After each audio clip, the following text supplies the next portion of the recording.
So, welcome to the 28th session on signals and systems. Let us take a brief recapitulation of what we have done in the previous lectures. We have looked at the impulse response. We have looked at the idea of a unit impulse in the context of discrete systems, and we have also established that the unit impulse response is an adequate descriptor of a linear shift invariant system. We know everything about a linear shift invariant system once we know its impulse response. Now, an important question which we had kept in the back burner both for continuous and for discrete systems is the following. Suppose I am told that a system is linear and shift invariant, and I am asked whether it has the other properties that we could investigate for a system, namely causality and stability. If the unit impulse response is a complete characterization of the system, it should be possible to infer causality and stability or otherwise by looking at the impulse response. How can one do this? This is the question that we set out to answer now. So, in fact, let me frame two questions to make the matter simpler to handle. The first question is, given a system to be linear and shift invariant, establish its causality or otherwise from its impulse response. Now, please note that I am asking this question both for continuous variable systems and for discrete variable systems. And the reason why I am doing that, the reason why I am taking these two issues together for continuous and discrete variable systems is that the answers are very similar and we must look at the parallels in the answer. So, let me proceed to answer this question. You see, one way to understand causality is that the output depends only on the past and the current input. Now, recall the input-output relationship in a linear shift invariant system. So, for a continuous variable system, the output at a particular time can be expressed in terms of the input at all times by using the expression that we have here, the convolution integral as we know it. So, what we are saying here is that you involve inputs, the interpretation is that for a given point t, you need to involve inputs at all t minus tau, tau both positive and negative. Now, tau positive corresponds to the past, tau negative corresponds to the future, and tau equal to 0 corresponds to the current input. And therefore, what we want is that the past and the current should be allowed and the future disallowed. That means tau negative should be disallowed. And how can we disallow it? By making h tau 0 for tau less than 0, as simple as that. So, the condition is very simple. For causality, we need only past and current inputs. Hence, h tau is equal to 0 for all tau less than 0. In other words, we are saying y of t should be simply integral 0 to infinity h tau x t minus tau d tau. So, in fact, this is clearly a necessary and sufficient condition, but we need to establish that. You see, we have clearly established sufficiency. So, if h tau is equal to 0 for all tau less than 0, the system is causal. We have established that. However, we have not quite established necessity. In other words, we have not established that if for some reason h tau is non-zero somewhere at negative tau, then the system cannot possibly be causal.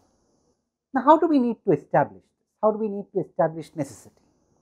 I am going to leave this to you as an exercise, and I am going to leave you with a hint to carry out this exercise. So, let me write down the exercise and let me give you a hint, and I encourage you to complete the exercise.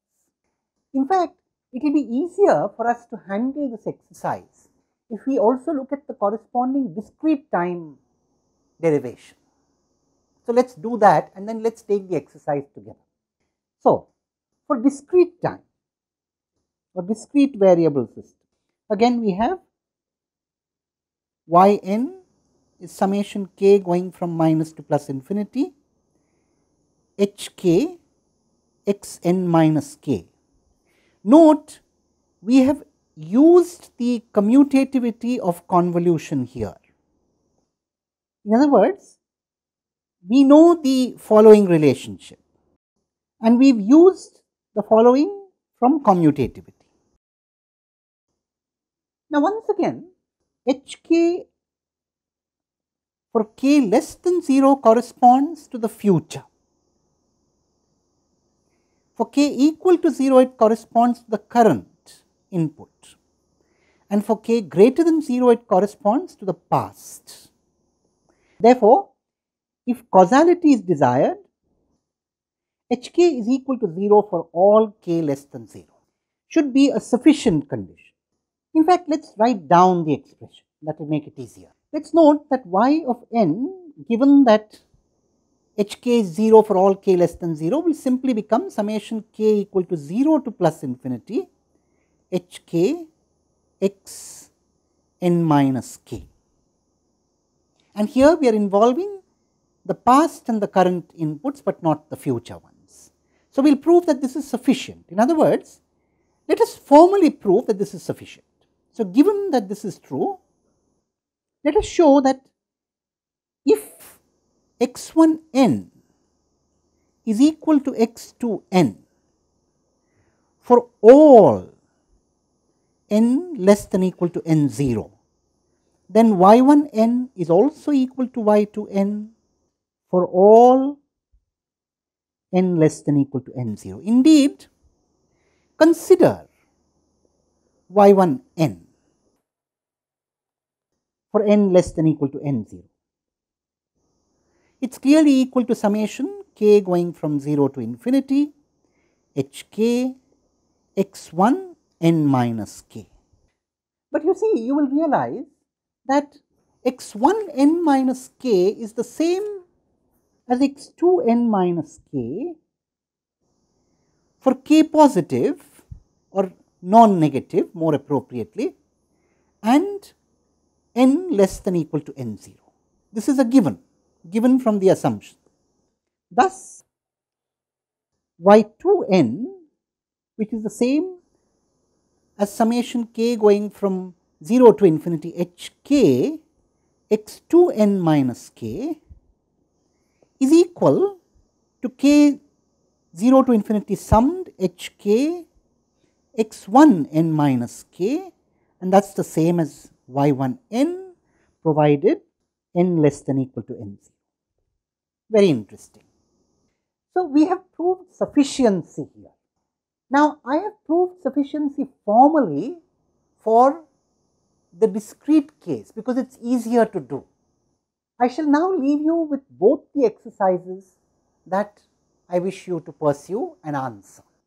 Let me write down the exercises and give you the corresponding hints which will help you work out the exercises. So, the first exercise is to prove the same, prove sufficiency for the continuous time case or continuous variable case. That is the easy exercise. In fact, let me give you a hint. Let x1t be equal to x2t for all t less than equal to t0. Now, let us consider y1t given the system, given that ht is equal to 0 for all t less than 0.